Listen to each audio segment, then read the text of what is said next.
نحمده ونصلي على رسوله الكريم اما بعد فاعوذ بالله من الشيطان الرجيم بسم الله الرحمن الرحيم رب اشرح لي صدري ويسر لي امري واحلل عقدة من لساني يفقهوا قولي ربي زدني علما۔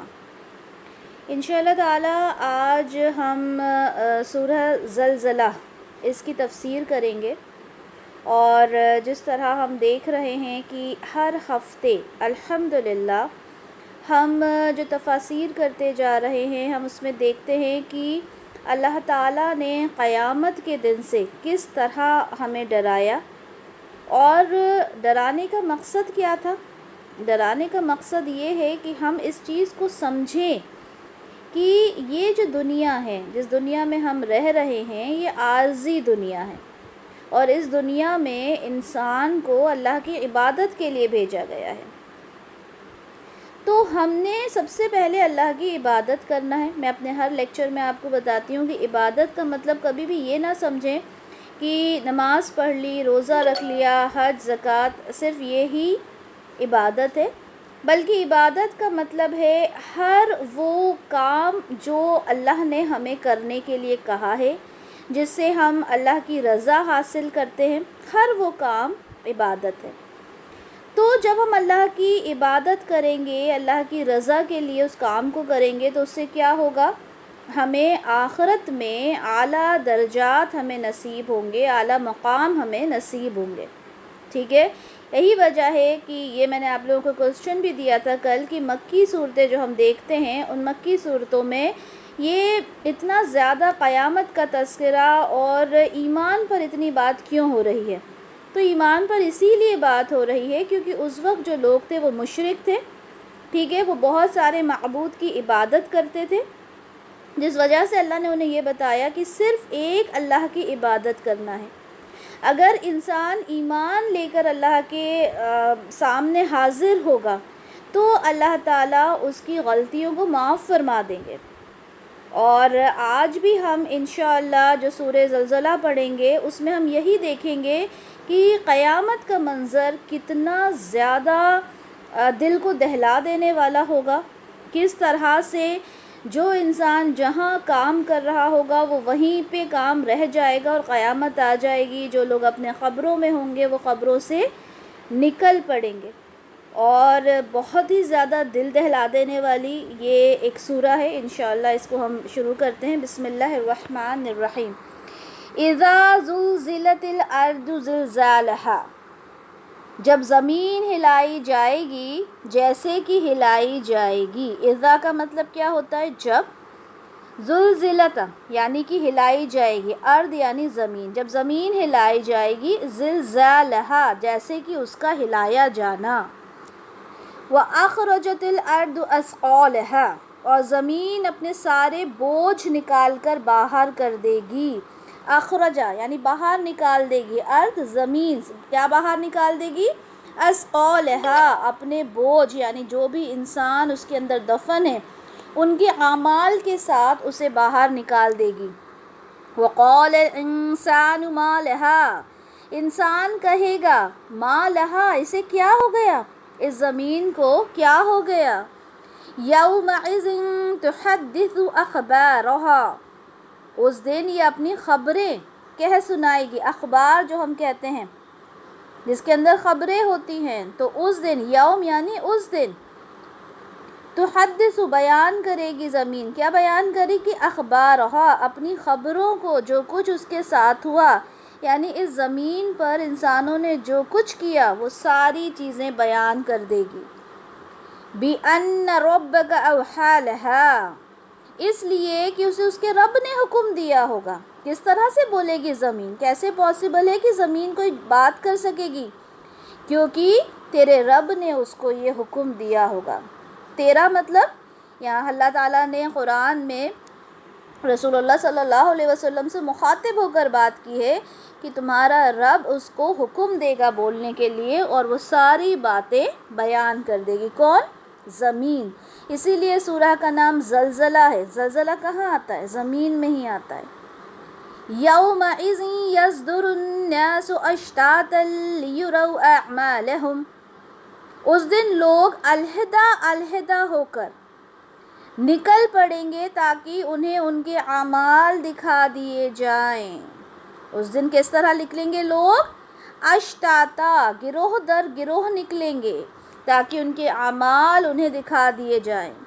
فَمَن يَعْمَلْ مِثْقَالَ ذَرَّةٍ خَيْرًا يَرَهُ، تو جس نے بھی ذرہ کے برابر نیکی کی ہوگی وہ اسے دیکھ لے گا۔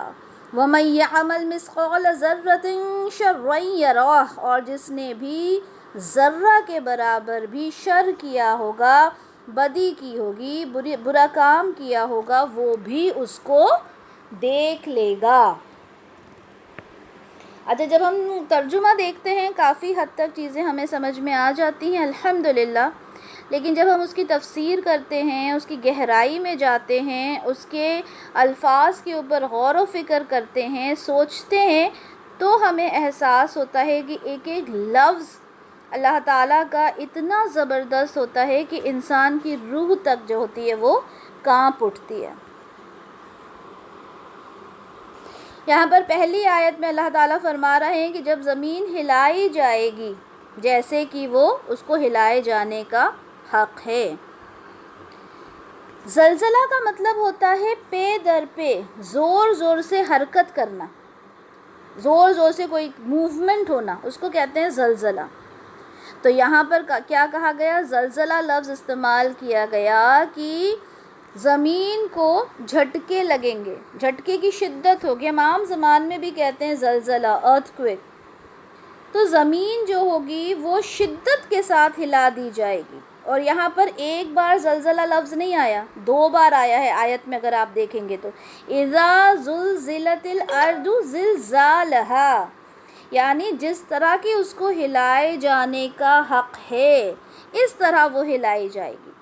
ہم کیفیت دیکھتے ہیں، ہم سنتے ہیں کہ ارتھ کویک تھا، اتنا زیادہ ایکسٹریم تھا، تو یہ ارتھ کویکس تو کچھ بھی نہیں ہوں گے، اس وقت تو پوری زمین کو ہلا دیا جائے گا۔ اچھا، یہ جو زلزلہ ہوگا، ہم نے دیکھا تھا سور پھونکنے کے بارے میں نے آپ کو بتایا تھا کہ اسرافیل علیہ السلام سور پھونکنے کے لیے تیار کھڑے رہیں گے، سور پھونکیں گے، پہلا سور پھونکا جائے گا، دوسرا سور پھونکا جائے گا۔ کچھ مفسرین کا کہنا ہے یہ پہلے سور کے بارے میں بات ہے، کچھ کا کہنا ہے کہ یہ دوسرے سور پھونکے جانے کے بارے میں بات ہے۔ جس طرح سورہ حج میں ہم دیکھتے ہیں اللہ تعالیٰ فرماتے ہیں لوگوں اپنے رب کے غضب سے بچو۔ غضب کا مطلب کیا ہوتا ہے؟ غصہ، اس کے غصے سے بچو۔ حقیقت یہ ہے کہ قیامت کا زلزلہ بڑی ہولناک چیز ہے، جس روز تم اسے دیکھو گے حال یہ ہوگا کہ ہر دودھ پلانے والی اپنے دودھ پیتے بچے سے غافل ہو جائے گی۔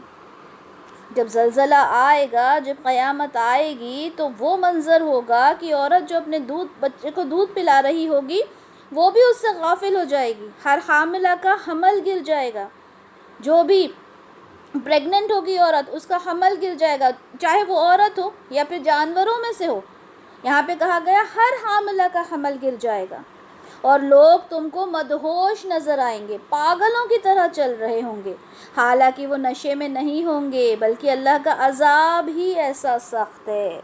اللہ کے عذاب میں وہ بے تحاشا پاگلوں کی طرح پھر رہے ہوں گے۔ سورہ اعراف میں اللہ نے فرمایا یہ لوگ تم سے پوچھتے ہیں کہ آخر وہ قیامت کی گھڑی کب نازل ہوگی۔ قریش کے جو لوگ تھے جو اللہ کو نہیں مانتے تھے وہ سوال کرتے تھے کہ اتنا قیامت کا تذکرہ کرتے ہو آپ، قیامت کب آئے گی؟ تو اللہ تعالیٰ کہہ رہے ہیں کہ ان سے کہو اس کا علم میرے رب کے پاس ہے، اسے اپنے وقت پر وہی ظاہر کرے گا۔ ایسا نہیں ہے کہ تمہارے کہنے پر اللہ تعالیٰ ابھی قیامت لا دے، اللہ تعالیٰ نے وقت مقرر کیا ہے اور اسی وقت پر وہ قیامت آئے گی۔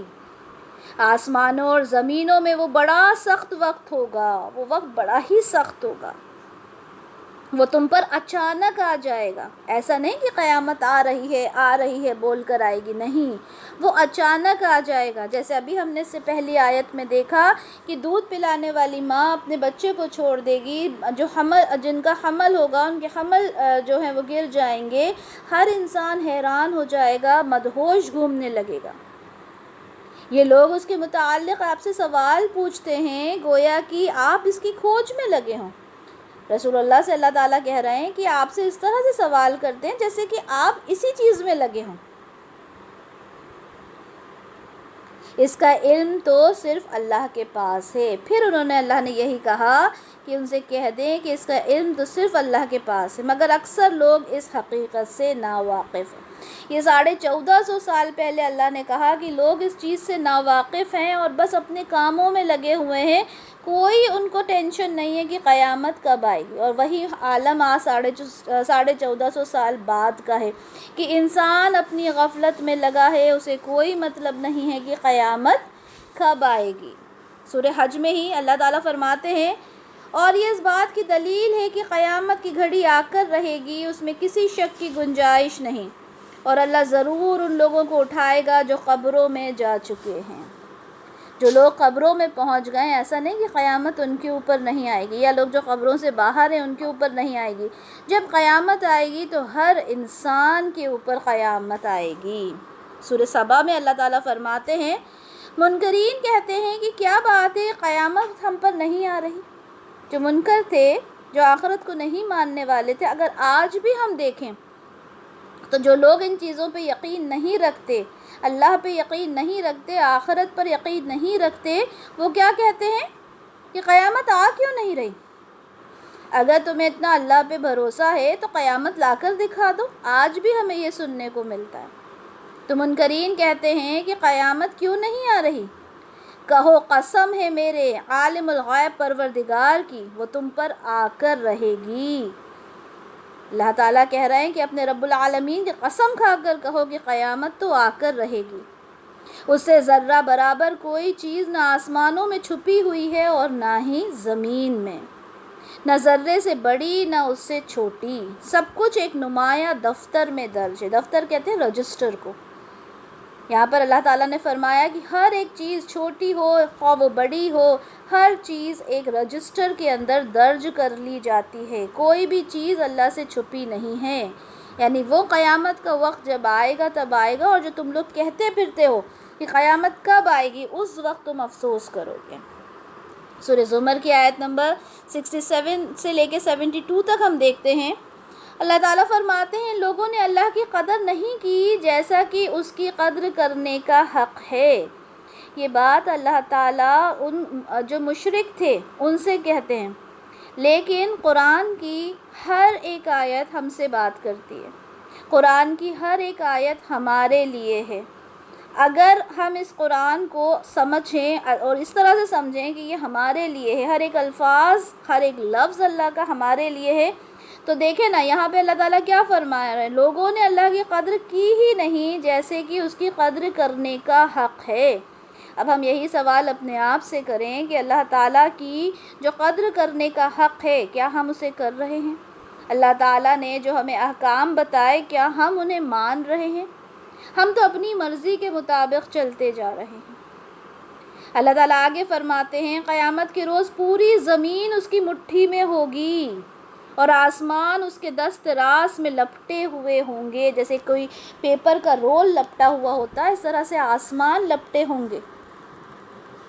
پاک اور بالا تر ہے وہ اس شرک سے جو یہ لوگ کرتے ہیں، جو یہ شرک کر رہے ہیں، اللہ تعالیٰ ان ساری چیزوں سے پاک ہے، اللہ کا کوئی شریک نہیں ہے۔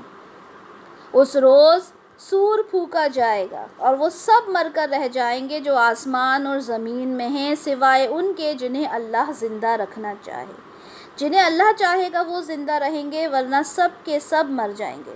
ظاہر سی بات ہے جب دوسرا سور پھونکا جائے گا اس کے لیے اسرافیل علیہ السلام کو تو زندہ رہنا ہوگا، اور بھی اللہ کی مرضی، اللہ کی جس مخلوق کو اللہ چاہیں گے وہ زندہ رہیں گے، لیکن باقی دنیا اور زمین آسمان میں جتنے لوگ ہیں وہ سب تمام کے تمام جو ہیں وہ مر جائیں گے۔ پھر ایک دوسرا سور پھونکا جائے گا اور یکایک سب کے سب اٹھ کھڑے ہوں گے اور دیکھنے لگیں گے، یعنی پہلے سور کے پھونکے جانے پہ سب مر جائیں گے، اور دوسرا سور جب پھونکا جائے گا تو سب اٹھ کھڑے ہوں گے اور ایک دوسرے کو دیکھنے لگیں گے۔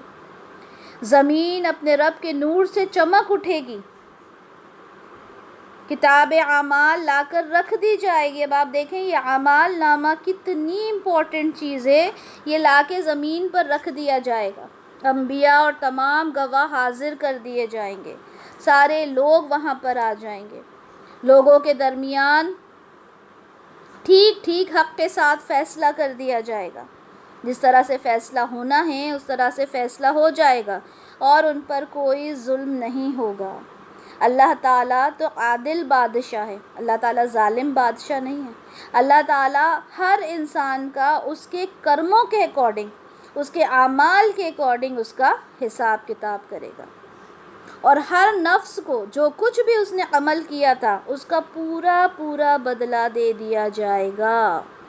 لوگ جو کچھ بھی کرتے ہیں اللہ اس کو خوب جانتا ہے۔ انسان یہ سوچے کہ میں جو کچھ کر رہا ہوں اس سے تو کوئی بھی باخبر نہیں ہے، میں اتنا چھپ کے اس کام کو کر رہا ہوں کہ کسی کو پتہ ہی نہیں چلتا، لیکن کیا اللہ کی نظر سے کوئی بچ سکتا ہے؟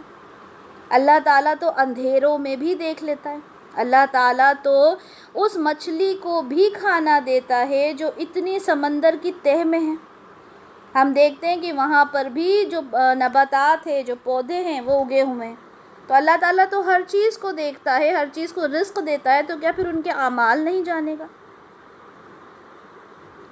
اس فیصلے کے بعد وہ لوگ جنہوں نے کفر کیا تھا جہنم کی طرف گروہ در گروہ ہانکے جائیں گے۔ کفر مطلب انکار کیا، جنہوں نے اللہ کے وجود سے انکار کیا، کیا ہوگا؟ وہ سب گروہ در گروہ ہانکے جائیں گے، یہاں تک کہ جب وہ وہاں پہنچیں گے تو اس کے دروازے کھول دیے جائیں گے، جہنم کے دروازے کھول دیے جائیں گے۔ اس کے کارندے ان سے کہیں گے کیا تمہارے پاس تمہارے اپنے لوگوں میں سے ایسے رسول نہیں آئے تھے جنہوں نے تم کو تمہارے رب کی آیات سنائی ہو؟ جہنم والے کہیں گے، جو وہاں پہ جو فرشتے ہوں گے وہ کہیں گے کیا تمہارے پاس رسول نہیں آئے تھے؟ کیا انہوں نے تمہیں تعلیمات نہیں دی تھیں جو تم اس جہنم میں آ گئے ہو؟ وہ کہیں گے کہ ہاں ہمارے پاس رسول آئے تھے، انہوں نے ہمیں سب کچھ بتایا تھا، لیکن اس کے بعد بھی کیا ہوا؟ انہوں نے نہیں مانا۔ کہا جائے گا داخل ہو جاؤ جہنم کے دروازوں میں، یہاں اب تمہیں ہمیشہ رہنا ہے، بڑا ہی برا ٹھکانہ ہے یہ متکبروں کے لیے، کافروں کے لیے، متکبر کے لیے بڑا ہی برا ٹھکانہ ہے، کیونکہ جہنم ایک بہت برا ٹھکانہ ہے۔ جو لوگ ایمان نہیں لے کر آئے وہ تو کبھی بھی اس جہنم سے نکل کر نہیں آ پائیں گے۔ ہم نے پہلے جو احادیث دیکھی تھی ہمارے پچھلے لیکچرز میں، ہم نے اس میں دیکھا تھا کہ وہ انسان جو ایمان والا ہے وہ اپنی سزا بھگتے گا جہنم میں، کوئلے کی طرح راکھ ہو جائے گا، لیکن اس کے دل کے اندر ایمان ہوگا، اسے بلا لیا جائے گا، اس کو نہلا کے بالکل ایسا کر دیا جائے گا جیسے کہ وہ پہلے تھا، لیکن اپنی سزا تو اس کو بھگتنا ہوگی۔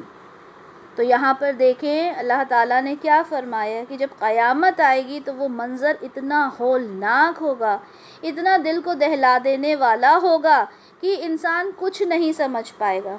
لیکن کتنے افسوس کی بات ہے کہ ہم ان آیات کو پڑھتے ہیں، ان آیات کو سمجھ بھی رہے ہیں اب تو الحمدللہ، لیکن ہمارے دلوں پر یہ اثر نہیں کرتی۔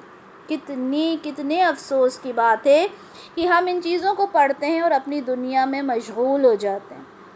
ہم اللہ تعالیٰ کے احکام کو ماننا چاہتے ہی نہیں ہیں، ہم سوچتے ہیں کہ نہیں ہم تو ایمان والے ہیں، ہم نے کلمہ پڑھا ہے، بس یہی ہمارے لیے کافی ہے، جبکہ ہم کتنی ساری احادیث دیکھ چکے، ہم کتنی ساری قرآن کی آیات دیکھ چکے کہ چاہے آپ کتنے بھی ایمان والے ہو، لیکن اگر آپ نے گناہ کیا ہے تو آپ کو جہنم میں تو جانا ہوگا۔ ہاں اللہ تعالیٰ جس کو بخش دے، اللہ تعالیٰ جس کو نواز دے۔ آیت نمبر 2 دیکھتے ہیں، وَأَخْرَجَتِ الْأَرْضُ أَثْقَالَهَا، زمین اپنے سارے بوجھ نکال کر باہر کر دے گی، جو کچھ زمین میں ہے اسے باہر پھینک کر خالی، وہ پوری طرح سے خالی ہو جائے گی اور اپنے رب کے حکم کی تعمیل کرے گی، کیونکہ اس کے لیے یہی لازم ہے، اس کو یہ حکم دیا گیا کہ اپنا سب کچھ نکال کے باہر کر دے۔ مفسرین نے اثقالہا سے مراد انسان اور اس کے تمام اعمال لیے ہیں۔ اب دیکھیں ہم یہ کہتے ہیں کہ مسلمان اسے دفنایا جاتا ہے، لیکن کئی لوگ ہیں جو ڈوب کے مر گئے، ٹھیک ہے، کئی لوگ ہیں جنہیں جلا دیا گیا، ان کا کیا بنے گا، ان کا کیا ہوگا؟ ان کو تو قبر میں دفنایا نہیں گیا۔ تو اس بات کو اچھے سے سمجھیں کہ ہر ایک انسان، چاہے وہ دفنایا گیا ہو، جلایا گیا ہو، پانی میں غرق ہو گیا ہو، خواہ وہ کسی بھی طرح سے مرا ہو، اس کے وہ جب قیامت آئے گی تو وہ صحیح سالم شکل میں، بالکل اپنی پہلی کسی شکل میں وہ نکل کر سامنے آئے گا۔ اس کے جو پارٹیکلز جو زمین کے اندر رہ گئے تھے اس کے تھرو اس کو جمع کیا جائے گا۔ یہ میں نے کل بھی آپ لوگوں کو بتایا تھا کہ جب سوال کرتے تھے لوگ، مشرکین مکہ سوال کرتے تھے رسول اللہ سے کہ کس طرح سے یہ پاسبل ہوگا، تو اللہ نے کہا تھا کیا میرے لیے کوئی مشکل کام ہے؟ جب میں پہلی بار بنا سکتا ہوں تو یہ دوسری بار کا اٹھانا، تو یہ تو بنے بنائے لوگ ہیں، انہیں دوبارہ اٹھانا میرے لیے کوئی مشکل بات نہ ہوگی۔ اللہ تعالیٰ نے سورہ طٰہٰ میں فرمایا کہ اسی زمین سے ہم نے تمہیں پیدا کیا، اسی میں ہم تمہیں لوٹائیں گے، اور اسی میں سے ہم تمہیں ایک مرتبہ پھر نکالیں گے۔ تو یہ اللہ تعالیٰ نے قرآن میں بتا دیا کہ اسی زمین سے تم نکالے جاؤ گے، ٹھیک ہے۔ تو چاہے انسان کسی بھی طرح سے مرا ہو، کسی بھی طرح سے اس کو وہ چاہے قبر میں گیا ہو، چاہے سمندر میں جا کے مرا ہو، لیکن جب قیامت آئے گی تو ہر ایک کو اٹھا لیا جائے گا، کیونکہ حساب کتاب ہونا ہوگا۔ وقال الانسان ما لها، انسان کہے گا اسے کیا ہو گیا، اس زمین کو کیا ہو گیا، یومئذ تحدث اخبارها، یہ تو اپنی خبریں سنا رہی ہے، اس کو کیا ہوا، یہ اپنی ساری باتیں کیسے بتا رہی ہے۔ رسول اللہ صلی اللہ علیہ وسلم نے اسی آیت کے بارے میں پوچھا کہ اپنی خبریں سنانے سے تمہیں مطلب مراد پتہ ہے کیا ہے؟ تو صحابہ نے کہا کہ اللہ اور اللہ کے رسول بہتر جانتے ہیں۔ آپ صلی اللہ علیہ وسلم نے فرمایا اس کی خبریں یہ ہے کہ ہر مرد، ہر ایک عورت نے اس پر جو بھی عمل کیا ہوگا یہ اس پر گواہی دے گی، بول کر اس پر گواہی دے گی اور کہے گی تو نے میرے پشت پر فلاں فلاں دن یہ عمل کیا تھا۔ زمین ہر چیز بتا دے گی۔ آج انسان چوری چھپے کوئی کام کرتا ہے، اس زمین کے اوپر کتنے گناہ ہیں جو سرزد ہو رہے ہیں، کتنے گناہ ہیں جو انسان کرتا ہے، اور وہ یہ سوچتا ہے کہ میں تو بچ جاؤں گا، مجھے کوئی نہیں دیکھے گا کیونکہ یہ کام میں نے چوری چھپے کیا۔ لیکن انسان یہ کیسے بھول جاتا ہے کہ اللہ کی نظریں تو اسے ہر وقت دیکھ رہی ہیں، ہر لمحہ اس پر اللہ کی نظر ہے۔ اللہ تعالیٰ نے فرشتوں کو مقرر کیا ہوا ہے جو ہر وقت ہماری ہر ایک چیز کو نوٹ ڈاؤن کر رہے ہیں۔ تو یہاں پر رسول اللہ نے فرمایا کہ جو بھی کام مرد اور عورت اس دنیا میں کریں گے اس زمین کی پشت پر کر رہے ہوں گے، پشت کہتے ہیں بیک کو، زمین کی پیٹھ پر، زمین کی پشت پر جو بھی کچھ کام کر رہے ہوں گے وہ ساری گواہی زمین دے گی کہ فلاں دن، یہ وقت، یہ ٹائم، اس لمحہ یہ کام میرے اوپر کیا گیا۔ اس دن اللہ تعالیٰ زمین کو بولنے کی صلاحیت عطا فرمائیں گے اور وہ ہر ایک انسان کے بارے میں خبر دے دے گی کہ کیا انسان نے کیا کام کیا۔ اور زمین ہی نہیں بلکہ انسان کے اعضاء کس کو کہتے ہیں؟ باڈی پارٹس کو۔ انسان کے اعضاء اس کے بارے میں گواہی دیں گے، اس کے ہاتھ، پاؤں، اس کی آنکھیں، اس کے کان، یہ جو ہم فحاشی کے کام دیکھتے ہیں، یہ جو ہم بری چیزیں ہم دیکھتے ہیں، ہم سنتے ہیں، ہم دیکھیں ہم میوزک سنتے ہیں، میوزک کے اندر کتنے کفریہ کلمات ہوتے ہیں اور وہ کان ہمارے سنتے ہیں، ہماری زبان اسے گنگناتی ہے، ہماری آنکھیں وہ سارے ویڈیوز دیکھتی ہیں، تو وہ سب کیا ہے؟ ہماری انگلیاں اس موبائل کو اسکرول کر کے وہ ساری چیزیں دیکھتی ہیں، وہ سب کیا ہے؟ ہر چیز، ہمارا ہر ایک اعضاء، ہمارا ہر ایک باڈی پارٹ اس کا جواب دے گا، اس کی گواہی دی جائے گی۔ پھر کیا جواب دیں گے ہم؟ سورہ فصلت میں اللہ تعالیٰ فرماتے ہیں پھر سب جب وہاں جمع ہو جائیں گے، پہنچ جائیں گے، تو ان کے کان اور ان کی آنکھیں اور ان کے جسم کی کھال اس پر گواہی دے گی کہ وہ دنیا میں کیا کچھ کرتے تھے۔ سورہ فصلت کی آیت ہے یہ 20 سے لے کے 24 تک میں پڑھ کے سناؤں گی۔ یہاں پر اللہ تعالیٰ کیا فرما رہے ہیں، جب سب جمع ہو جائیں گے تو ان کے کان، ان کی آنکھیں اور جسم کی کھال تک اس بات کی گواہی دے گی کہ وہ کیا کرتے تھے۔ وہ اپنے جسم کی کھال سے کہیں گے، سکن جو ہوتی ہے اس سے کہیں گے، تم نے ہمارے خلاف کیوں گواہی دی؟ یہ تو انسان کے خود کے اعضاء ہیں نا۔ انسان پوچھے گا تم نے کیوں گواہی دی؟ وہ جواب دیں گے ہمیں اسی خدا نے گواہی دی، یعنی زبان دی، جس نے ہر چیز کو گویا کر دیا، یعنی ہر چیز کو زبان دی ہے اسی خدا نے، اسی اللہ نے ہمیں بھی زبان دی۔ اسی نے تم کو پہلی مرتبہ پیدا کیا تھا، اسی کی طرف تم واپس جا رہے ہو۔ یہ ہماری کھال، ہماری سکن ہمیں جواب دے گی کہ جس طرح اللہ تعالیٰ نے سب کو زبان دی، مجھے بھی زبان دی، تم پہلی مرتبہ جس نے تمہیں پیدا کیا تھا تم اسی کی طرف لوٹائے جا رہے ہو۔ تم دنیا میں جرائم کرتے وقت جب چھپتے تھے، جرائم یعنی جرم کرتے تھے، گناہ کرتے تھے، جب تم چھپتے تھے تو تمہیں یہ خیال نہ تھا کہ کبھی تمہارے اپنے کان اور تمہاری اپنی آنکھیں اور تمہارے جسم کی کھال تم پر گواہ بناتی جائیں گی؟ تم نے یہ نہیں سوچا کہ تم کہیں چھپ کے جا کے بیٹھ جاتے تھے کہ تو جن ہاتھوں سے تم گناہ کر رہے ہو، تمہاری سکن جو تمہاری جسم سے چپکی ہوئی ہے، یا تمہارے کان جو ہیں، تمہارے ہاتھ جو ہیں، وہ بھی تو گواہی دیں گے جو تم کام کرتے تھے۔ بلکہ تم نے تو یہ سمجھا تھا کہ تمہارے بہت سے اعمال کی اللہ کو خبر بھی نہیں، کیونکہ جب انسان گناہ کرتا ہے وہ یہ سوچتا ہے اس کی کسی کو خبر نہیں ہوگی، یہاں تک کہ وہ یہ بھی بھول جاتا ہے کہ اللہ کو تو اس کی خبر ہے، وہ یہ سوچتا ہے کہ اللہ کو بھی اس کی خبر نہیں ہوگی۔ تمہارا یہی گمان جو تم نے اپنے رب کے ساتھ کیا تھا تمہیں لے ڈوبا۔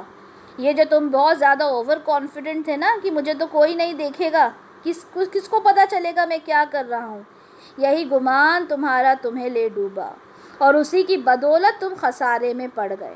اس حالت میں وہ صبر کریں یا نہ کریں، اب چاہے وہ صبر کریں یا نہ کریں، آگ ہی ان کا ٹھکانہ ہوگی، اور اگر رجوع کا موقع چاہیں گے تو کسی طرح کا موقع انہیں نہیں دیا جائے گا۔ انسان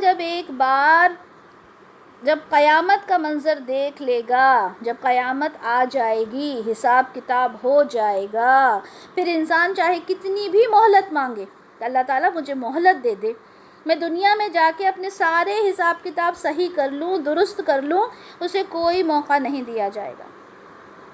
یہاں ایک سوال میں کرتی ہوں کہ ہم اس وقت موقع کیوں مانگیں؟ کیا ہمارے پاس آج موقع نہیں ہے؟ کیا ہمیں یہ نہیں معلوم کہ ہماری کون سی غلطی، کون سا گناہ ایسا ہے جو اللہ کو پسند نہیں؟ ہمارا نفس ہمیں اس بات کو پوری طرح سے ہمیں بتا دیتا ہے، ہمیں معلوم ہوتا ہے کہ میں کون سا کام ہے غلط ہے کر رہی ہوں، لیکن میں کرتی چلی جاتی ہوں۔ اور آج کل کے اگر گناہ کی بات کریں تو سب سے بڑا گناہ ہمارے ہاتھوں میں ہے، جس کو ہم کہتے ہیں موبائل۔ ہم 24 گھنٹے میں سے نہ جانے کتنا گھنٹہ اپنا اس میں لگاتے ہیں۔ اگر اچھے کام کے لیے لگا رہے ہیں، کچھ اچھی چیز اس میں دیکھ رہے ہیں تو ویل اینڈ گڈ، اچھی بات ہے، لیکن آج کل کی بچیاں، آج کل کے بچے، عورتیں بھی اپنا وقت کس میں لگا رہے ہیں ہم سب جانتے ہیں، بتانے کی ضرورت نہیں ہے۔ تو کیا ہماری آنکھیں اس دن گواہی نہیں دیں گی کہ یہ فحاشی تھی جو اس عورت نے دیکھی؟ اگر میں کسی فحش عورت کے بارے میں بولوں، وہ عورت جو زنا کرتی ہے، جو غلط کام کرتی ہے، آپ کیا بولو گے وہ عورت کتنی بری ہے، وہ اپنے جسم کا سودا کرتی ہے، اللہ کے یہاں وہ کیا منہ دکھائے گی جب اللہ کے سامنے وہ حاضر کی جائے گی؟ لیکن آپ جانتے ہیں کہ آنکھوں کا زنا ہوتا ہے، زبان کا زنا ہوتا ہے، ہاتھوں کا زنا ہوتا ہے، وہ کیا ہے؟ بری چیز، فحش چیز، گندی چیز کو دیکھنا، اور یہ آج کتنا عام ہو رہا ہے، کس کے تھرو؟ موبائل کے تھرو۔ تو پھر ہم اس وقت کیا کہیں گے؟ اللہ کو کیا جواب دیں گے کہ اللہ مجھے معلوم نہ تھا، مجھے نہیں معلوم تھا کہ یہ گناہ ہے؟ معلوم تھا، معلوم ہوتے ہوئے اس گناہ کو ہم کرتے ہیں، ہمارے بچے کرتے ہیں، کیونکہ ہم انہیں تربیت نہیں دیتے، ہم انہیں سکھاتے نہیں ہیں، ہم انہیں سمجھاتے نہیں ہیں۔ تو یہاں پر ہر ایک چیز گواہی دے گی، اس وقت کیا جواب دیں گے ہم؟ سورہ یاسین میں اللہ تعالیٰ فرماتے ہیں یہ لوگ کہتے ہیں کہ قیامت کی دھمکی آخر کب پوری ہوگی؟ سوال کرتے تھے قیامت کب آئے گی، بتاؤ اگر تم سچے ہو۔ رسول اللہ سے سوال کرتے ہیں قیامت کب آئے گی، جواب دو۔ دراصل یہ جس چیز کی راہ تک رہے ہیں وہ بس ایک دھماکہ ہے جو یکایک انہیں عین اس حالت میں دھر لے گا جب یہ اپنے دنیاوی معاملات میں جھگڑ رہے ہوں گے۔ یہ قیامت کوئی چھوٹی معمولی چیز نہیں ہے۔ اللہ تعالیٰ کہہ رہے ہیں ایک زور کا دھماکہ ہوگا، وہی جو ہم پڑھ رہے ہیں کہ ایک زلزلہ آئے گا، ایک زور کا دھماکہ ہوگا، اور جب یہ لوگ دنیاوی معاملات میں جھگڑ رہے ہوں گے، بحث مباحثہ کر رہے ہوں گے، بات چیت کر رہے ہوں گے، دنیا کی زندگی گزار رہے ہوں گے، تب ایک زوردار دھماکہ ہوگا اور قیامت آ جائے گی۔ اس وقت یہ وصیت تک نہ کر سکیں گے، کسی کو کچھ بتا بھی نہ سکیں گے، نہ اپنے گھر کو پلٹ سکیں گے، جو جہاں جس حال میں ہوگا قیامت آ جائے گی۔ پھر ایک سور پھونکا جائے گا، یکایک یہ اپنے رب کے حضور پیش ہونے کے لیے اپنی قبروں سے نکل پڑیں گے، گھبرا کر کہیں گے ارے یہ کس نے ہماری خوابگاہ سے ہمیں اٹھا دیا، ہم تو سو رہے تھے، کس نے ہمیں اٹھا دیا۔ یعنی جو قبروں میں برسوں سے تھے، انہیں اچانک جب یہ قیامت آئے گی تو انہیں احساس ہوگا ارے ہم کیسے اٹھ گئے۔ یہ وہی چیز ہے جس کا رحمان نے وعدہ کیا تھا، رسولوں کی بات سچی تھی۔ اب کہیں گے قیامت آ گئی، جو بھی رسول بتا کر گئے تھے، کیونکہ ہر وقت میں کوئی نہ کوئی رسول تو آیا تھا۔ عیسیٰ علیہ السلام آئے، موسیٰ علیہ السلام آئے، نوح علیہ السلام آئے، ہر وقت ایک نہ ایک رسول، ایک نہ ایک نبی موجود تھا۔ وہ کہیں گے اچھا جو رسولوں نے بات کی تھی وہ تو واقعی میں سچ نکلی۔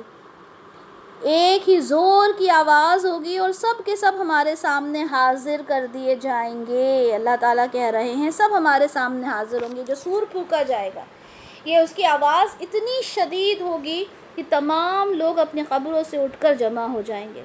آج کسی پر ذرہ برابر ظلم نہیں کیا جائے گا اور تمہیں ویسا ہی بدلہ دیا جائے گا جیسے عمل تم کرتے تھے۔ اللہ تعالیٰ کہتے ہیں میں کسی کو ظلم نہیں کروں گا، کسی کے اوپر تم نے جیسا عمل کیا تھا تمہیں اس کا اجر ویسا ہی ملے گا۔ ہم جاب کرتے میں ہمیں 30 دن کی سیلری ملتی ہے، لیکن اگر ہم نے 8 دن کی یا 10 دن کی چھٹی کی ہوگی تو کیا ہوگا؟ 10 دن کے کاٹ کے ہی ملیں گے نا پیسے۔ ہم اسے ظلم تو نہیں کہیں گے، جتنا کام کیا اتنی ہمیں سیلری مل گئی۔ اللہ تعالیٰ کہتے ہیں جیسا تم عمل کرو گے اسی کے اکارڈنگ تم کو دے دیا جائے گا۔ تم نے جہنم کے اگر عمل کیے ہوں گے تو تمہیں جہنم ہی تو ملے گی، اس میں تو تمہارے اوپر میں کوئی ظلم نہیں کر رہا۔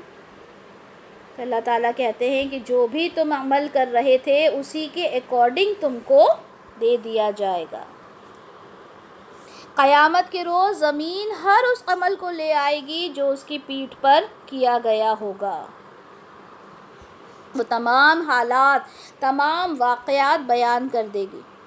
اچھا دیکھیں، اگر جس زمانے میں یہ قرآن لکھا گیا تھا اس وقت اگر یہ چیز سوچی جائے تو ذرا مشکل تھی کہ کس طرح سے زمین بولے گی اور ہر ایک چیز کس طرح سے ریکارڈ کر لی جائے گی۔ لیکن آج کے دور میں یہ سمجھنا بہت ہی آسان ہے کہ انسان جو کچھ کر رہا ہے اس کی ایک فلم جیسے ایک ڈاکیومنٹری ہوتی ہے، اس طرح سے بن کر تیار ہو جائے گی اور وہ وہاں پر پلے کر دی جائے گی تاکہ انسان اپنی آواز کو سن سکے گا، اپنے اعمال کو دیکھ سکے گا، اور وہاں وہ یہ نہیں کہہ پائے گا کہ یہ میں نہیں ہوں یا یہ میری آواز نہیں ہے، کیونکہ پورے پروف کے ساتھ اللہ تعالیٰ اس کو دکھائیں گے کہ دیکھو یہ تمہارے اعمال ہیں جو تم کر رہے تھے۔ اور یہ آج ہمارے لیے بہت ایزی ہے کیونکہ ہم ایک بٹن پلے کرتے ہیں اور ہماری پوری زندگی ہماری آنکھوں کے سامنے آ کے کھڑی ہو جاتی ہے۔ تو ہم کیوں نہیں کمپیئر کرتے اس پلے بٹن سے اپنی قیامت کو؟ کیوں نہیں کمپیئر کرتے کہ جب ہم قیامت میں اللہ کے حضور پیش ہوں گے تو اللہ تعالیٰ ایک بٹن پلے کرے گا اور ہماری ساری تصویریں ہمارے سامنے موجود ہو جائیں گی۔ اب دیکھیں، اللہ تعالیٰ تو ہر چیز جانتا ہے، اللہ تعالیٰ کو تو آپ کے معاملات پتہ ہیں، لیکن اللہ تعالیٰ نے ایک ایسی عدالت لگانی ہے اس دن جس دن انصاف کے تمام تقاضے پورے کر دیے جائیں گے۔ ہر مجرم کا وہاں پر ایک مقدمہ قائم ہوگا، اس کے ایویڈنس وہاں پہ دکھائے جائیں گے، جتنے بھی ثبوت ہوں گے سب پیش کر دیے جائیں گے کہ دیکھو یہ سارے ایویڈنس ہیں تمہارے خلاف یا تمہارے حق میں، تاکہ وہ انسان کچھ بھی نہ کہہ سکے، کچھ کہنے کے لائق ہی نہیں رہے گا وہ انسان۔ سورہ قاف میں اللہ تعالیٰ فرماتے ہیں اور ہمارے اس براہ راست علم کے علاوہ 2 کاتب اس کے دائیں بائیں بیٹھ کر ہر ضبط کر رہے ہیں، ہر چیز، کرامن کاتبین ہر لمحہ ہر ایک چیز کو لکھ رہے ہیں، اور کوئی بھی ایسی بات نہیں ہے جو ان سے بچ سکتی ہو۔ ایسے ہی سورہ انفطار میں بھی اللہ تعالیٰ فرماتے ہیں کہ جب آسمان پھٹ جائے گا، جب ستارے بکھر جائیں گے، جب سمندر پھاڑ دیے جائیں گے، جب قبریں کھول دی جائیں گی،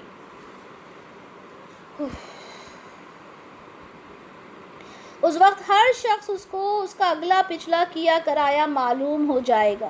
اے انسان، کس چیز نے تجھے اپنے رب کے بارے میں دھوکے میں ڈال دیا؟ جس نے تجھے پیدا کیا، تجھے ٹھیک ٹھاک کیا، تجھے ٹھیک سے بنایا، جس صورت میں چاہا تجھے جوڑ کر پیدا کیا، ہرگز نہیں، بلکہ تم لوگ جزا اور سزا کو جھٹلاتے ہو۔ کرامن کاتبین کے بارے میں کہا، کرامن کاتبین لکھنے والے جو تمہارے ہر کام کو جانتے ہیں، تمہارے ہر کام کو لکھ رہے ہیں۔ تم کیسے سوچتے ہو کہ تم اس دن بچ جاؤ گے؟ کیسے سوچتے ہو کہ میری کوئی سفارش کر لے گا؟ ہم نے سفارش کا کانسیپٹ بھی سمجھ لیا کہ رسول اللہ صلی اللہ علیہ وسلم صرف اس کی ہی سفارش کر سکیں گے جس کے لیے اللہ حکم دے گا، ہر کسی کی نہیں کریں گے۔ یہ نامہ اعمال اس کے ہاتھ میں دے دیا جائے گا اور اس سے کہا جائے گا کہ پڑھ اپنا کارنامہ حیات، جو تو نے دنیا کے اندر جو کچھ کیا اسے پڑھ۔ اپنا حساب لینے کے لیے تو خود ہی کافی ہے، خود ہی دیکھ لے تو نے کیا کچھ کیا۔ انسان اسے پڑھ کر حیران رہ جائے گا کہ اللہ، کوئی چھوٹی سے چھوٹی چیز، کوئی بڑی چیز ایسی نہیں تھی جو اس میں نہ لکھی ہو۔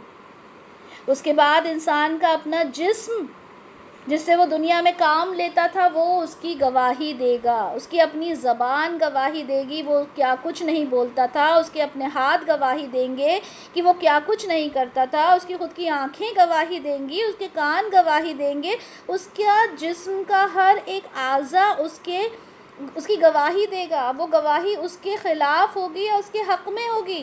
یہ تو انسان کے خود کے اعمال بتائیں گے کہ میں اپنی زندگی میں کیا کرتی ہوں، میں نے اپنی زندگی کو کس طرح گزارا، اپنے ہاتھوں کو کس طرح استعمال کیا، اپنی آنکھوں کو کس طرح استعمال کیا، اپنے پیروں کو کس طرح استعمال کیا۔ ایک آدمی جب مسجد جاتا ہے نماز پڑھنے، اس کے پیر گواہ بنیں گے کہ یہ پیر میرے اٹھ کر گئے تھے مسجد کی طرف۔ ایک عورت اٹھتی ہے، سردی کا موسم ہوتا ہے، اس میں وضو کرتی ہے، خواہ عورت ہو یا آدمی ہو، تو وہ اعضا اس بات کی گواہی دیں گے کہ سردی کا موسم تھا، جب اٹھنا مشکل تھا، ہمارے جو اس کا اونر ہے وہ اٹھا، وہ اعضا کو دھویا، وضو کیا اور نماز پڑھا۔ یہ ہاتھ گواہی دیں گے کہ اللہ، تیرے لیے یہ ہاتھ اٹھے تھے تجھ سے دعا کرنے کے لیے، تب تو ٹھیک ہے۔ لیکن اگر یہ برے کام کے لیے ہاتھ اٹھے، یہ پیر نکلے غلط کام کے لیے، تو پھر کیا ہوگا؟ پھر کیا گواہی دی جائے گی؟ انسان حیران ہو کر کہے گا کہ تم تو میرے اعضا ہو، میرے جسم کا حصہ ہو، تم میرے خلاف گواہی کیسے دے رہے ہو؟ وہ جواب دیں گے، ہمیں اللہ تعالیٰ نے حکم دیا ہے اور ہم اسی کے اکارڈنگ کر رہے ہیں۔ اسی طرح سے تمام گواہیاں پیش کی جائیں گی اور انسان اپنے آپ کو خود اپنی آنکھوں سے دیکھے گا، اپنے کانوں سے سنے گا، یہاں تک کہ جو خیالات اس کے تھے وہ بھی ریکارڈ کر لیے جائیں گے، اس نے جو کچھ سوچا تھا وہ بھی ریکارڈ کر لیا جائے گا۔ انما الاعمال بالنیات، اس کی جو نیت تھی وہ نیت بھی نوٹ ڈاؤن کر لی جائے گی کہ انسان نے دکھاوے کے لیے، ریاکاری کے لیے صدقہ کیا تھا، اللہ تعالیٰ کہے گا نہیں، یہ صدقہ قبول نہیں ہوگا، کیونکہ تم چاہتے تھے کہ لوگ تمہیں سخی سمجھیں، تمہیں صدقہ کرنے والا سمجھیں، نہیں قبول ہوگا، ناٹ ایکسیپٹڈ۔ اس کے بعد کوئی انسان جب کہے گا کہ میں شہید کہلانے کے لیے، میں شہید ہو گیا، اللہ تعالیٰ کہیں گے نہیں، تم نے لوگوں کو دکھانے کے لیے جنگ میں حصہ لیا۔ کوئی قرآن پڑھنے والا کہے گا میں قرآن پڑھتا تھا، قرآن پڑھاتا تھا، اللہ تعالیٰ کہے گا نہیں، تم لوگوں کو دکھانے کے لیے کرتے تھے۔ یعنی اس کے دل کے اندر کی جو نیت تھی وہ تک اللہ تعالیٰ جانتا ہوگا، اور اس کے جو نیت ہوگی وہ بھی اب کس طرح سے گواہی دے گی، اس کا نفس بھی کس طرح سے گواہی دے گا، واللہ عالم، اللہ بہتر جانتا ہے، لیکن ہر ایک اعضا جو ہوگا اس کی گواہی دے گا، کوئی چیز اس سے بچ نہ پائے گی۔ بِأَنَّ رَبَّكَ أَوْحَىٰ لَهَا، کیونکہ اس کے رب نے اس کو ان کاموں کے لیے حکم دیا ہوگا۔ یومئذ یصدر الناس اشتاتا لیروا اعمالہم، اس دن لوگ علیحدہ ہو کر نکل پڑیں گے تاکہ انہیں ان کے اعمال دکھا دیے جائیں، ان کے اعمال دیکھنے کے لیے، اپنے اعمال کو دیکھنے کے لیے لوگ قبروں سے نکل پڑیں گے۔ ہم قرآن میں، احادیث میں اس بات کو بہت اچھے سے دیکھ چکے کہ لوگ اپنی قبروں میں سے نکلیں گے اور حشر کا میدان ہوگا، تمام لوگ جمع کر دیے جائیں گے۔ سورہ نبا میں اللہ تعالیٰ فرماتے ہیں جس دن سور میں پھونک ماری جائے گی تم گروہ در گروہ، یعنی گروپس میں نکل آؤ گے۔ سورہ مریم میں اللہ تعالیٰ فرماتے ہیں قیامت کے دن سب اکیلے اکیلے اس کے سامنے پیش ہوں گے۔ اب یہ دو آیات ہیں جو آپ کے سامنے میں نے پڑھی کہ ایک میں کہا گیا کہ تم گروپس میں آؤ گے اور ایک میں کہا کہ اکیلے اکیلے تم اللہ کے سامنے حاضر ہوگے۔ اب دیکھیں یہاں پر اس بات کو اس طرح سے سمجھیں کہ قبروں سے تو لوگ اکیلے اکیلے ہی اٹھائے جائیں گے، اللہ تعالیٰ کے سامنے حاضری بھی اکیلے اکیلے انسان کی ہی ہوگی، لیکن جب حشر کا میدان ہوگا، سارے لوگ جمع ہوں گے تو آبویسلی سارے لوگ ایک ساتھ اس حشر کے میدان میں جمع ہوں گے اور ہر شخص کے سامنے اس کا اعمال نامہ کھول کھول کر پڑھا جائے گا، سنایا جائے گا، دکھایا جائے گا۔ ہر ایک اکیلا اپنی انفرادی حیثیت میں ہوگا، ایک انڈیویجول ہوگا، نہ تو اس کا خاندان اس کا ساتھ ہوگا، نہ کوئی جتھے ہوں گے اس کے ساتھ، نہ کوئی پولیٹیکل پارٹیز اس کے ساتھ ہوں گی، نہ اس کی کوئی قوم اس کے ساتھ ہوگی، نہ اس کی کوئی برادری اس کے ساتھ ہوگی، کوئی اس کے ساتھ نہیں ہوگا، یہاں تک کہ اس کی بیوی، اس کے بچے اس کے ساتھ نہیں ہوں گے۔ اکیلا تنہا وہ اللہ کے سامنے کھڑا ہوگا اور اللہ کے حضور اس کی پیشی ہوگی۔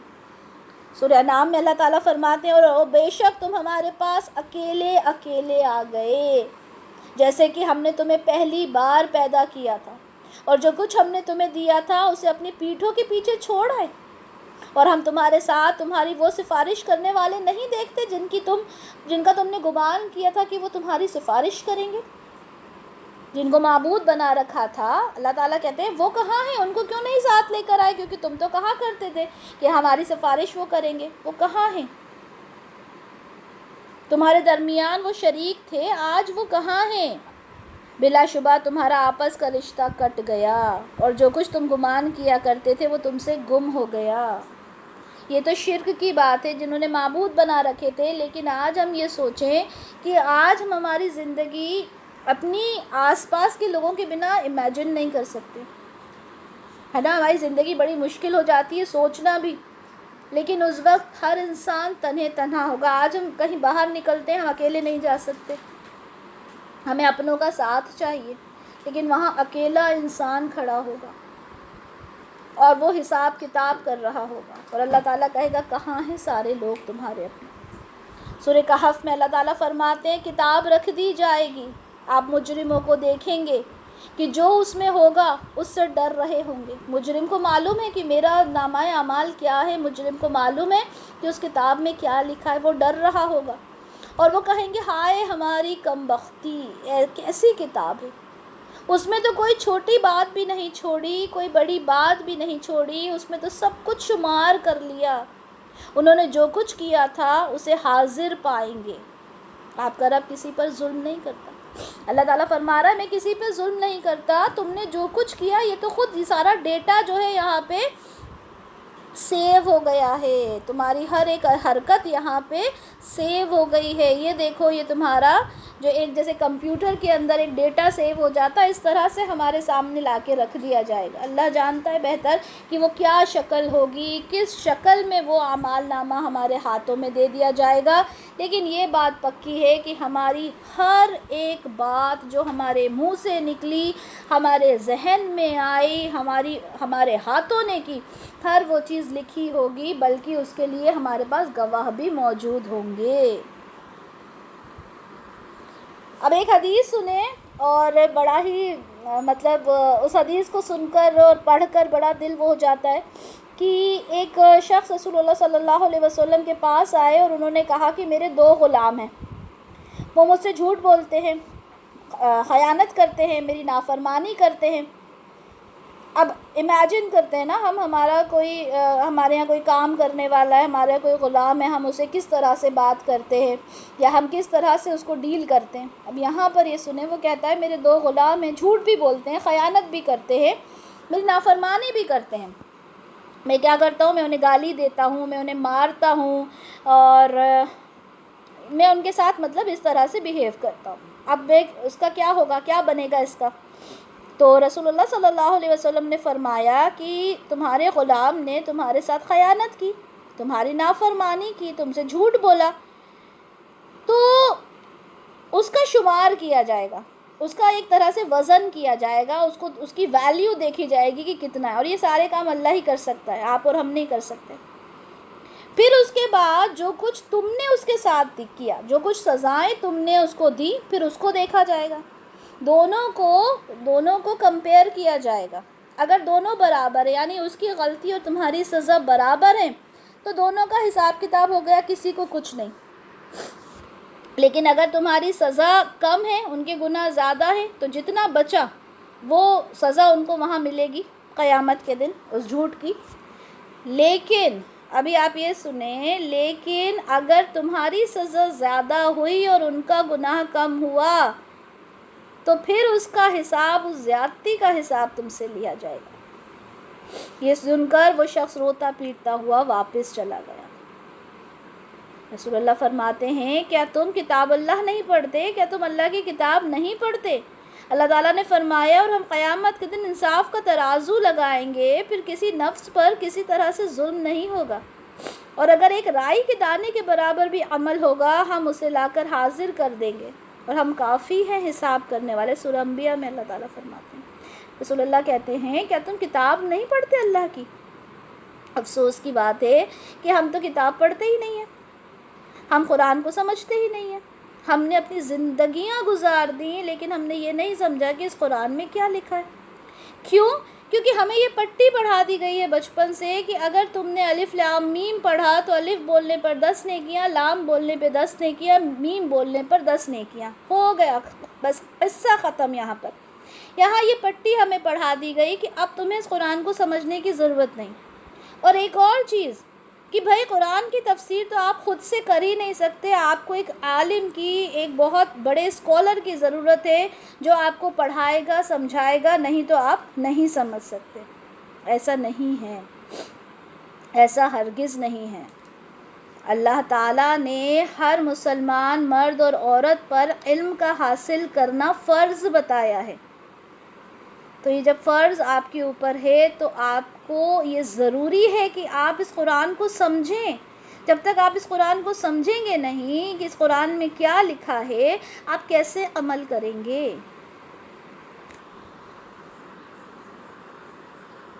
آگے اللہ تعالیٰ فرماتے ہیں اسی آیت میں، تاکہ ان کے اعمال ان کو دکھا دیے جائیں، سارے اعمال ان کو دکھا دیے جائیں گے کہ تم نے دنیا میں کیا کیا۔ سورہ انشقاق میں اللہ تعالیٰ فرماتے ہیں، انسان تو اپنے رب کی طرف جانے کے لیے محنت میں لگا ہوا ہے، اس سے ملنے والا ہے، پھر جس کا نامہ اعمال اس کے دائیں ہاتھ میں دیا گیا، اس سے آسان حساب لیا جائے گا۔ ٹھیک ہے، یہ بہت بار بتا چکی ہوں کہ جس کا نامہ اعمال اس کے رائٹ ہینڈ میں دیا جائے گا وہ تو جنت میں جائے گا انشاءاللہ، لیکن جس کا نامہ اعمال اس کی پیٹھ کے پیچھے سے اسے دیا جائے گا، اس کے الٹے ہاتھ میں سے دیا جائے گا، وہ تو ہلاکت میں ہے، وہ بھڑکتی ہوئی آگ میں داخل کر دیا جائے گا۔ وہ تو اپنے گھر والوں میں بہت خوش بیٹھا تھا، اس کو لگتا تھا کہ اب مجھے اللہ کے پاس جانا ہی نہیں ہے۔ اللہ تعالیٰ فرماتے ہیں کیوں نہیں، اس کا رب اس کے اعمال دیکھ رہا تھا، وہ سوچ رہا تھا میں اپنے گھر والوں میں خوش ہوں، اللہ تعالیٰ تو اس کے ہر ایک عمل کو دیکھ رہا تھا۔ فَمَن يَعْمَلْ مِثْقَالَ ذَرَّةٍ خَيْرًا يَرَهُ، اور ذرہ کے برابر بھی اس نے نیکی کی ہوگی تو وہ اسے دیکھ لے گا۔ وَمَن يَعْمَلْ مِثْقَالَ ذَرَّةٍ شَرًّا يَرَهُ، اور جس نے ذرے کے برابر بھی بدی کی ہوگی اللہ تعالیٰ اس کو دیکھ لے گا۔ اب یہاں پر دیکھیں کہ اللہ تعالیٰ یہاں پہ فرما رہے ہیں کہ تم نے ذرہ برابر بھی، رائی سے بھی چھوٹی ذرہ برابر بھی اگر تم نے نیکی کی ہوگی تو تم دیکھ لو گے اس کو، اور تم نے اگر کوئی بدی کی ہوگی تو تم اسے دیکھ لو گے۔ بظاہر تو ہم نے اس کا ترجمہ دیکھ لیا، لیکن اس میں بہت ڈیپ میننگ ہے، اس کو سمجھنا ہے۔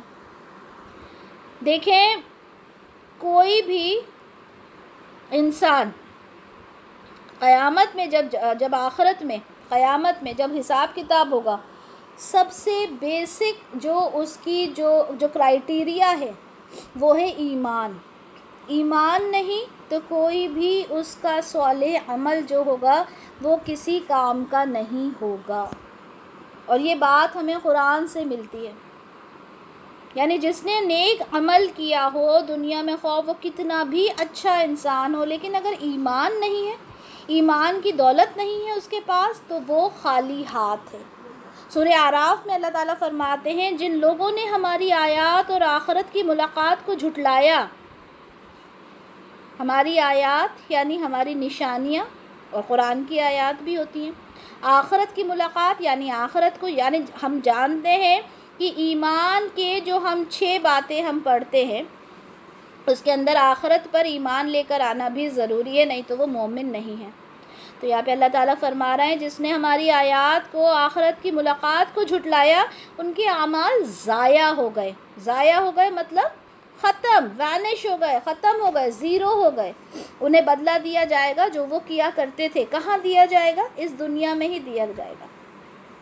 اگر کوئی انسان اللہ کو نہیں مانتا، آخرت کو نہیں مانتا، دوسرے معبودوں کی عبادت کرتا ہے، تو اس کو اس کے اعمال کا بدلہ اس دنیا میں ہی دے دیا جائے گا، اس کی نیکیوں کا، لیکن وہاں پر اس کا کوئی حساب کتاب نہیں ہوگا، وہاں پر اس کے اعمال زیرو ہو جائیں گے۔ سورہ توبہ میں اللہ تعالیٰ فرماتے ہیں نہیں لائق مشرکوں کے لیے یہ لائق نہیں کہ وہ اللہ کی مسجدیں آباد کریں، کیونکہ وہ اپنے آپ پر کفر کی شہادت دینے والے ہیں۔ یہ وہ لوگ ہیں جن کے اعمال ضائع ہو گئے اور ہمیشہ کی آگ میں یہ رہنے والے ہیں۔ مشرک ہمیشہ کے لیے آگ میں رہنے والے ہیں، انہیں نہیں بلایا جائے گا دوبارہ۔ ہم دیکھتے ہیں کہ ایمان والا جب پوری طرح سے جھلس جائے گا تو اس کو واپس صحیح سالم کر کے اس کو جنت میں بھیج دیا جائے گا، لیکن ایک جو مشرک ہے، جو شرک کرتا ہے، اس کے تمام اعمال ضائع کر دیے جائیں گے۔ سورہ توبہ میں اللہ تعالیٰ فرماتے ہیں کہ منافق مرد اور منافق عورتیں یہ ایک دوسرے میں سے ہیں، یعنی ایک منافق مرد، ایک منافق عورت، یہ دونوں کیا ہیں؟ ایک دوسرے کے ساتھی ہیں۔ یہ دونوں برائی کا حکم دیتے ہیں، اچھے کاموں سے روکتے ہیں، اور یہ سب اللہ تعالیٰ کو بھول چکے ہیں۔ جو انسان اللہ کو بھول جائے گا وہی تو ان برائیوں میں ملوث ہوگا۔ یہ اللہ کو بھول گئے ہیں تو اللہ نے بھی انہیں بھلا دیا، اب اللہ کو بھی کوئی مطلب نہیں ہے ان سے۔ یقیناً منافق نافرمان ہے، منافق وہ ہے جو نافرمان ہے اللہ کا۔ اللہ نے منافق مرد اور منافق عورتوں اور کافروں سے جہنم کی آگ کا وعدہ کر لیا ہے۔ اللہ نے کہہ دیا کہ تم منافق ہو، تمہارے لیے جہنم کی آگ پکی ہے، اس میں ہمیشہ رہنے والے ہیں۔ اب یہ دیکھیں جہاں پر یہ لفظ آیا ہے نا کہ وہ اس میں ہمیشہ رہیں گے، ان کے لیے رسول اللہ صلی اللہ علیہ وسلم کبھی سفارش نہیں کریں گے۔ یہ بات آپ لوگ گانٹھ باندھ لیجئے، جہاں آ گیا کہ وہ ہمیشہ جہنم میں رہیں گے، ہمیشہ اسی میں رہنے والے ہیں، ان کے لیے کوئی سفارش نہیں۔ اللہ نے ان پر لعنت کی اور ان کے لیے ہمیشہ رہنے والا عذاب ہے۔ ان لوگوں کی طرح جو تم سے پہلے تھے، قوت میں تم سے زیادہ تھے، اموال اور اولاد میں تم سے زیادہ تھے، وہ اپنے حصے کا فائدہ اٹھا چکے۔ ہم سے پہلے کی جو قومیں تھیں، ٹھیک ہے، وہ جو قومیں تھیں وہ ہم سے بہت زیادہ طاقتور تھیں۔ ہم جانتے ہیں پہلے کے جو لوگ تھے وہ بہت زیادہ طاقتور تھے، ان کی اولادیں بھی بہت ہوتی تھیں، ان کی عمریں بھی بہت ہوتی تھیں، ان کے پاس مال اور دولت بھی بہت تھا، خزانے بھی بہت تھے، لیکن جنہوں نے اللہ کی ناشکری کی، کیا ہوا؟ انہوں نے اپنی قوت سے، ہم دیکھتے ہیں قوم عاد، قوم ثمود، یہ ایسی قومیں تھیں جو بہت زیادہ طاقتور تھیں، لیکن اللہ نے پوری کی پوری قوموں کو تباہ اور برباد کر دیا۔ اللہ تعالیٰ کہہ رہے ہیں کہ وہ اپنے حصے کا فائدہ اٹھا چکے، دنیا میں ہی اٹھا لیا۔ جس طرح ان لوگوں نے اپنے حصے کا فائدہ اٹھایا جو تم سے پہلے تھے، تم نے بھی فضول باتیں کی، تم نے بھی انہی کی طرح کیا جس طرح انہوں نے فضول باتیں کی تھی۔ یہی لوگ ہیں جن کے اعمال دنیا اور آخرت میں ضائع ہو گئے۔ یہ وہ لوگ ہیں جن کے اعمال جو تھے وہ دنیا میں ضائع ہو گئے، اب آخرت میں ان کا کوئی حصہ نہیں ہے، یہ خسارہ پانے والے لوگ ہیں۔ سورہ ہود میں اللہ تعالیٰ فرماتے ہیں جو کوئی دنیا کی زندگی اور اس کی زینت چاہتا ہے، ہم انہیں ان کے اعمال کا پورا بدلہ اسی دنیا میں دے دیں گے۔ جو انسان صرف دنیا دنیا کرتا ہے، آخرت کے بارے میں سوچتا ہی نہیں، اللہ تعالیٰ اس کی دنیا بہت خوبصورت کر دیتے ہیں، کیونکہ اللہ تعالیٰ کبھی کسی پہ ظلم نہیں کرتے۔ اگر ہم کسی کو دیکھیں کہ وہ نہ اللہ کو مانتا، نہ نماز پڑھتا، نہ اللہ کو اپنا معبود سمجھتا، لیکن وہ اتنا زیادہ کامیاب ہو رہا ہے، تو وہ دنیا کی کامیابی ہے صرف۔ اصل کامیابی کیا ہے؟ اصل کامیابی آخرت کی کامیابی۔ پورا بدلہ اس کو دنیا میں ہی دے دیا جائے گا اور اس میں کوئی کمی نہیں کی جائے گی، سب کچھ اس کو دنیا میں دے دیا جائے گا۔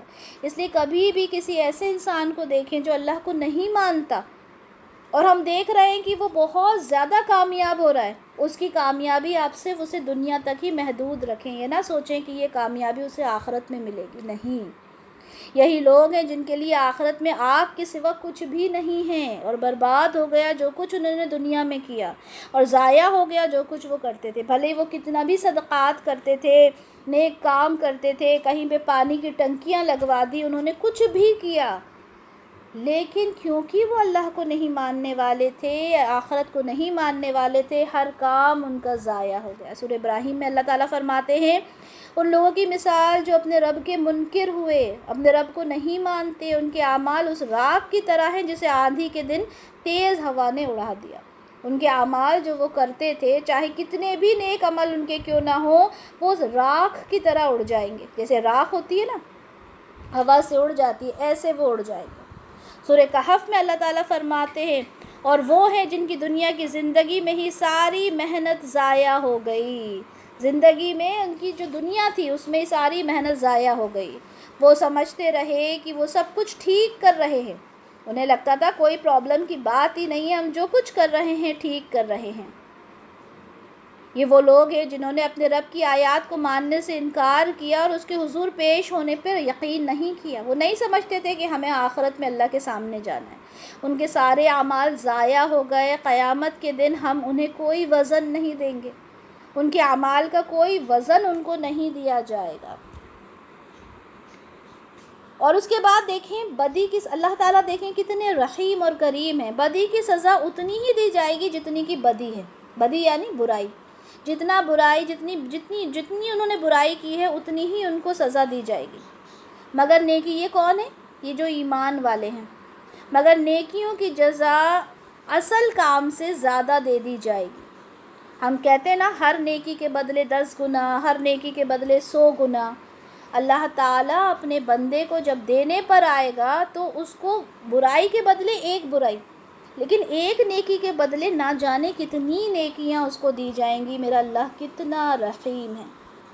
سورہ بقرہ میں اللہ تعالیٰ فرماتے ہیں کہ جو لوگ اللہ کے راستے میں خرچ کرتے ہیں اس کی مثال ایسی ہے کہ ایک دانہ ہے جس میں 7 بالیاں ہیں، ہر بالی میں 100 دانے۔ اب کیلکولیٹ کر لیں کہ کتنی گنا نیکی ہو گئی، 700۔ یعنی ایک نیکی کے بدلے، یعنی ایک پیسہ آپ نے دیا، 700 پیسے کا ثواب آپ کو ملا۔ ایک نیکی کا بدلہ 700 گنا تک اللہ تعالیٰ بڑھا دے گا، 700 ٹائمز۔ اسی طرح سورہ انعام میں اللہ تعالیٰ فرماتے ہیں جو نیکی لے کر آئے گا تو اس کے لیے 10 گنا ثواب ہوگا۔ یہاں پر اللہ تعالیٰ 10 گنا ثواب کی بات کر رہے ہیں کہ 10 گنا ثواب اس کو ملے گا، اور جو برائی لے کر آئے گا اس کے برابر اس کو سزا دے دی جائے گی۔ برائی کے لیے ایک برائی ایک سزا، لیکن نیکیوں کے لیے 10 گنا۔ اور سورہ نور میں کیا فرمایا؟ سورہ نور میں تو اللہ تعالیٰ نے فرما دیا اللہ ان کو ان کے بہترین اعمال کی جزا دے گا اور مزید اپنے فضل سے نوازے گا۔ اللہ تعالیٰ جس کو جتنا چاہے گا بے حساب دے گا۔ پہلے 700 گنا کا بتایا میں نے آپ کو، پھر 10 گنا کا بتایا میں نے آپ کو، لیکن اس آیت میں اللہ تعالیٰ کیا فرما رہا ہے کہ اللہ تعالیٰ جس کو چاہے گا بے حساب نواز دے گا، کوئی حساب کتاب ہی نہیں ہے۔ اور اگر انسان مومن انسان، یہ سمجھ لیں کہ یہ مومن انسان کی صفات بیان کی جا رہی ہے، مومن انسان اگر اپنے بڑے گناہوں سے پرہیز کرے تو اس کے چھوٹے چھوٹے گناہ تو اللہ تعالیٰ یوں ہی معاف فرما دے گا۔ سورہ نساء میں اللہ تعالیٰ فرماتے ہیں کہ اگر تم بڑے گناہوں سے بچو گے جس سے تمہیں منع کیا گیا تو تمہارے چھوٹے گناہ تو اللہ تعالیٰ ایسے ہی معاف کر دیں گے۔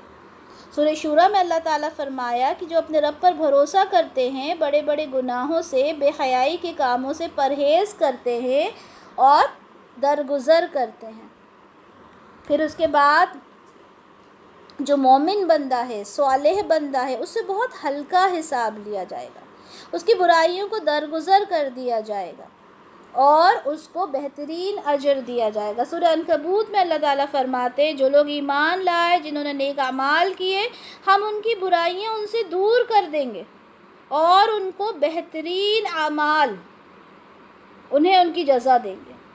برائیاں ہم ایسے ہی دور کر دیں گے، لیکن کس کی؟ جو ایمان والے ہیں، جو صالح ہیں۔ سورہ زمر میں اللہ تعالیٰ فرماتے ہیں تاکہ ان سے جو برے اعمال سرزد ہوئے اللہ ان سے انہیں ختم کر دے، اور جو بہترین اعمال کرتے رہے ان کے بدلے میں انہیں اجر عنایت فرمائے۔ رسول اللہ صلی اللہ علیہ وسلم نے فرمایا جب اللہ تعالیٰ قیامت کے دن مومنوں کو جہنم سے نجات دے گا اور وہ امن میں ہو جائیں گے تو پھر وہ اپنے ان بھائیوں کے بارے میں جو گناہوں کی کثرت سے جہنم میں چلے گئے، کون ہے یہ ان کے بھائی؟ یعنی مومن ہیں، مسلمان ہیں، لیکن گناہ کیے تھے، جہنم میں چلے گئے، اس قدر اصرار کریں گے اپنے رب سے بار بار کہیں گے کہ دنیا میں ہمارے یہ بھائی تھے، ہمارے پروردگار ہی ہمارے بھائی ہیں، ہمارے ساتھ ہی نماز پڑھا کرتے تھے، ہمارے ساتھ روزے رکھا کرتے تھے، حج کرتے تھے، تو نے انصاف کیا، انہیں جہنم میں داخل کر دیا، ٹھیک ہے، لیکن اب اپنے فضل سے انہیں معاف کر دے۔ اللہ تعالیٰ فرمائے گا جاؤ، جنہیں تم پہچانتے ہو انہیں جہنم سے نکال دو۔ وہ ان کے پاس آئیں گے اور ان کی شکلوں سے انہیں پہچان لیں گے، کیونکہ ان کی شکل جو ہوگی اسے آگ نے نہیں کھایا ہوگا، ان کے چہرے نہیں جلے ہوں گے، کسی کی آگ نے پنڈلیاں جلا دی ہوں گی، کسی کے ٹخنے جل گئے ہوں گے۔ اب یہ جو مومن ان کے دوست، ان کے بھائی تھے، وہ انہیں نکال کر لائیں گے اور عرض کریں گے ہمارے رب جن کا تو نے ہمیں حکم دیا تھا انہیں ہم نے نکال لیا، جس کی ہم نے تو اسے سفارش کی تھی ہم اسے نکال لائے۔ اللہ تعالیٰ کہے گا جس کے دل میں 1 دینار کے وزن کے برابر بھی ایمان ہے اسے نکال لو، نکال لیا جائے گا۔ اللہ تعالیٰ کہے گا جس کے دل کے اندر آدھے دینار کے وزن کے برابر بھی ایمان ہے اسے نکال لو، نکال لیا جائے گا۔ پھر اللہ تعالیٰ کہیں گے جس کے دل میں رائی کے دانے کے برابر ایمان ہے اسے بھی نکال لو، اسے بھی نکال لیا جائے گا۔ پھر حضرت ابو سعید رضی اللہ عنہ فرماتے ہیں کہ بے شک اللہ تعالیٰ ذرہ برابر ظلم نہیں کرتا، اور اگر کسی کی کوئی نیکی ہوگی تو اسے کئی گنا بڑھا کر دے دی جائے گی۔ اسی طرح قتادہ نے حضرت انس رضی اللہ عنہ کے حوالے سے رسول اللہ صلی اللہ علیہ وسلم کا یہ ارشاد نقل کیا کہ اللہ تعالیٰ مومن پر ظلم نہیں کرتا، دنیا میں اس کی نیکیوں کے بدلے وہ رزق دیتا ہے اور آخرت میں ان کی جزا دیتا ہے۔ دنیا میں بھی دیتا ہے مومن کو اور آخرت میں بھی دیتا ہے، لیکن کافر، جہاں تک کافر کی بات ہے، دنیا میں اس کی بھلائیوں کا بدلہ چکا دیا جاتا ہے، دنیا میں اس کو بہت عیش و آرام دے دیا جاتا ہے، لیکن قیامت میں اس کو کوئی نیکی نہیں دی جائے گی۔ اسی طرح ام المومنین حضرت عائشہ رضی اللہ عنہا سے مروی ہے، انہوں نے کہا کہ رسول اللہ، ایک آدمی کے بارے میں انہوں نے بات کی کہ عبداللہ بن جدعان تھا، وہ بڑا مہمان نواز تھا، صلہ رحمی کیا کرتا تھا اور اچھے کام کیا کرتا تھا، کیا اس کو اس کا نفع دیا جائے گا؟ کیا اس کو کچھ ملے گا؟ رسول اللہ نے کہا کہ نہیں، کچھ بھی اس کو نہیں دیا جائے گا، کیونکہ وہ اللہ کے اوپر تو ایمان لایا ہی نہیں تھا، اس نے اپنی بخشش کی کبھی دعا اللہ سے کی ہی نہیں تھی، اور ایسے کئی سوالوں پر رسول اللہ نے یہی جواب دیا۔ اور یہ آیت جو ہم نے پڑھا کہ ذرہ بھر بھی نیکی ہوگی یا ذرہ بھر بھی بدی ہوگی انسان اسے دیکھ لے گا، اس کو ایک طریقے سے اور دیکھتے ہیں کہ ہر چھوٹی سے چھوٹی نیکی یا ہر چھوٹی سے چھوٹی بدی اس کا اپنا ایک وزن ہوتا ہے، اپنی ایک وقار ہے اس کا، ہم اس کو یوں ہی نظر انداز نہیں کرتے۔ ہم سوچیں کہ یہ تو چھوٹی سی بات ہے، اس کو چھوڑ دیں، کیا فرق پڑتا ہے، یا کوئی چھوٹی سی برائی ہے اس کو کر لیتے ہیں کیا فرق پڑتا ہے، ایسا نہیں۔ قیامت میں چھوٹی سے چھوٹی نیکی کیا ہوگی، اس کا انبار لگ جائے گا نیکیوں کا، اور چھوٹی چھوٹی نیکیاں مل کر، اسی طرح چھوٹے چھوٹے گناہ مل کر گناہوں کا انبار بن جائیں گے۔ جس طرح حدیث ہے، رسول اللہ صلی اللہ علیہ وسلم فرماتے ہیں کہ آگ سے بچو اگرچہ کھجور کے ایک ٹکڑے کے ذریعے ہی کیوں نہ ہو، صدقہ کرو چاہے ٹکڑا ہو کھجور کا، وہ بھی تمہیں جہنم سے انشاءاللہ بچا لے گا۔ اسی طرح ایک اور حدیث ہے، آپ صلی اللہ علیہ وسلم نے فرمایا کوئی نیکی سر انجام دینے کو معمولی مت سمجھو، کوئی بھی نیکی کرو اسے معمولی مت سمجھو، چاہے رسی کا عطیہ ہی کیوں نہ ہو، چاہے ایک چھوٹی سی رسی ہی کسی کو دینا کیوں نہ ہو، چاہے جوتے کا تسمہ ہی کیوں نہ ہو، جوتے کا لیس ہوتا ہے نا، چاہے جوتے کا لیس ہی کیوں نہ ہو، یا پھر اپنے ڈول سے کسی کے برتن میں پانی ڈال دو، اپنے مگ سے کسی کو پانی دے دو، راستے میں تکلیف کی کوئی چیز ہٹا دو، اپنے بھائی سے اچھے سے ملو، ملاقات کرو تو سلام کرو، کوئی انسان پریشان ہے اس کی پریشانی کو دور کرو، ہم اپنے رشتہ داروں میں جائیں، کوئی پریشانی ان کو آئی ہے ان سے اچھی باتیں کریں کہ وہ سکون ان کو مل جائے، کوئی آدمی تم سے برا بھلا کہے تو اس کو پلٹ کے برا بھلا نہ کہو۔ تو یہ چھوٹی چھوٹی باتیں، ان ساری چھوٹی چھوٹی چیزوں سے اجتناب کرو جو برائیاں نظر آتی ہیں، تو اللہ تعالیٰ اس کا بہترین اجر تم کو دے گا۔ جو لوگ بڑے گناہوں سے بچتے ہیں مگر چھوٹے چھوٹے گناہ جو ان سے ہو جاتے ہیں تو اللہ تعالیٰ ان کو معاف کر دیتا ہے۔ بڑے گناہوں سے بچو، چھوٹے گناہ تو اللہ تعالیٰ ایسے ہی معاف کر دے گا۔ جیسے میں نے یہ حدیث پہلے بھی بتائی تھی کہ جب اللہ تعالیٰ کے سامنے جب سارا حساب کتاب ہوگا تو صغیرہ گناہ پیش کریں گے اللہ تعالیٰ اس انسان کے سامنے، اور وہ کہیں گے کہ دیکھو فلاں دن تم نے یہ گناہ کیا، فلاں دن وہ گناہ کیا، اور وہ سب سنتا جائے گا اور سوچے گا جب چھوٹے چھوٹے گناہ اللہ کے سامنے میرے آ گئے تو بڑے گناہوں کا تو کیا کچھ بنے گا۔ لیکن اللہ تعالیٰ کیا کہیں گے، اللہ تعالیٰ کہیں گے کہ جاؤ میں نے تمہیں معاف کر دیا۔ کیوں؟ کیونکہ اس نے چھوٹے چھوٹے گناہ ہی کیے تھے اور اللہ نے ان سارے گناہوں کو معاف کر دیا۔ اسی طرح سے چھوٹے گناہوں کے بارے میں بات آتا ہے کہ پیشاب کی چھینٹے اور غیبت کرنے پر ایک انسان کو قبر میں عذاب ہو رہا تھا، پیشاب کے چھینٹے سے نہیں بچتا تھا، وہ کتنی چھوٹا سا گناہ لگتا ہے سننے میں، لیکن ہر گناہ چھوٹے سا چھوٹا کیوں نہ ہو وہ کیا ہمارے لیے سامنے لے کر آئے گا ہم نہیں جانتے۔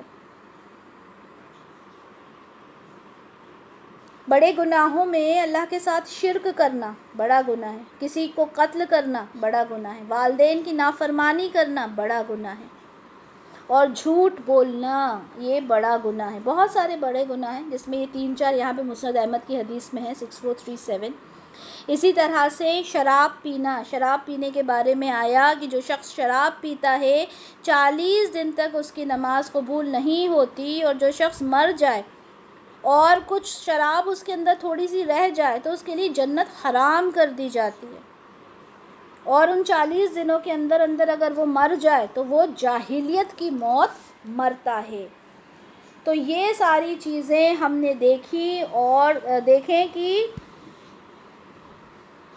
قیامت کا ایک پورا منظر یہاں پر بیان کر دیا گیا، کس طرح سے حساب کتاب ہوگا اور کس طرح سے ہمارا جو اعمال نامہ ہے وہ ہمارے آنکھوں کے سامنے پیش کر دیا جائے گا، اور ہم نے یہ بھی دیکھا کہ جو ہماری نیکیاں ہیں اور ہماری برائیاں ہیں وہ کس طرح ہمارے سامنے لا دی جائیں گی، کس طرح سے ہمارے اعضاء جو ہیں وہ گواہی دیں گے، کس طرح سے زمین جو ہے وہ گواہی دے گی۔